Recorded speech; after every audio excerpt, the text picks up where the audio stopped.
फर्ज की आड़ में गोपी बहन, आपने एक अनपढ़ गवार लड़की के सामने मुझे नीचा दिखाया, मेरी इंसल्ट की। अब मैं आपको एक मौका देती हूँ, वो लड़की मेरे सोनू की वाइफ बनने के लायक है या नहीं। आप दोनों को मुझसे वादा करना होगा। आप गोपी बहन का साथ नहीं देंगी।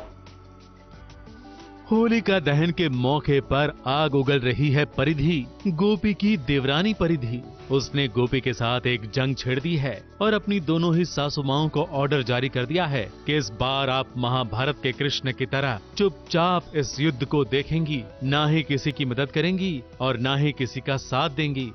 जिस तरह कृष्ण भगवान ने महाभारत के मुख्य साक्षी बने थे ना, उसी तरह से आप दोनों को भी मुख्य साक्षी बनना है, पर करना कुछ नहीं। ना आप गोपी बहन का साथ दोगी, ना आप मेरा साथ दोगी, और ना ही आप दोनों में से कोई सोना को ज्ञान बांटेगी।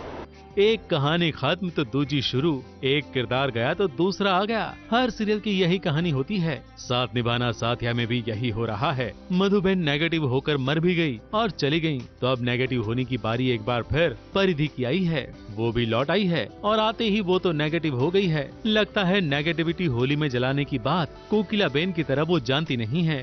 होलिका दहन इसीलिए करते हैं ताकि हमारे मन के अंदर, घर के अंदर जो भी एक अंधकार है, जो बुराइयां हैं, जो दुख है, तकलीफ है, पीड़ा है और जो गलत कुदृष्टि है, वो सबको जलाकर हम नष्ट कर दे ताकि हमारा जीवन बहुत ही सुखमय रहे। कोकिला बेन सब जानती हैं और अपने घर के वातावरण को कैसे बनाए रखना उन्हें पता है, और उनके साथ तो भगवान श्री कृष्ण भी हैं।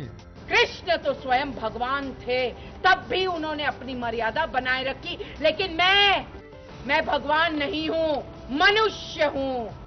और यदि मेरे परिवार की एकता पर कोई भी संकट आया तुम्हारी वजह से, ना रहेगी मेरी मर्यादा और ना रहेगी मेरी सीमा। क्योंकि अधर्म होने पर स्वयं कृष्ण भगवान ने भी अपने शस्त्र उठा लिए थे। परिधि ने बहुत ही गलत बात कह दी है और वो चाहती है कि वो सोना की परीक्षा ले, और उसके लिए उसने ये शब्द का प्रयोग किया कि अब ये एक जंग होगी महाभारत जैसी।